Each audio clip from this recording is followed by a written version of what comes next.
ఈరోజు పెరుగు చారు అనేది చేసుకోబోతున్నాము. సో దానికి కావాల్సిన పదార్థాలు మినపప్పు, జీలకర్ర ఆవాలు, కరివేపాకు, ఎండుమిరపకాయలు.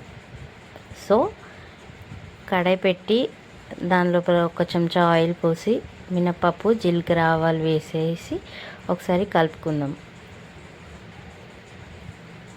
సో ఇవన్నీ బాగా ఫ్రై అయిన తర్వాత రెడ్డిష్ కలర్లో వచ్చిన తర్వాత ఎండుమిరపకాయలు వేసుకుందాం.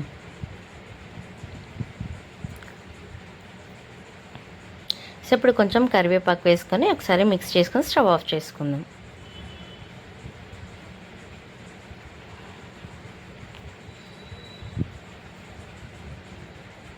సో దాంట్లో ఉన్న పచ్చివాసన అంతా పోయేంత వరకు ఒకసారి ఫ్రై చేసుకోవాలి. అండ్ ఇప్పుడు పెరుగు వేసేద్దాం. సో పెరుగు అండ్ ఒక చెంచా సాల్ట్ వేసుకొని బాగా గిల్ల కొట్టుకోవాలి. సో విస్కర్ ఉంది కదా, దాంతో బాగా మిక్స్ చేసుకోవాలి.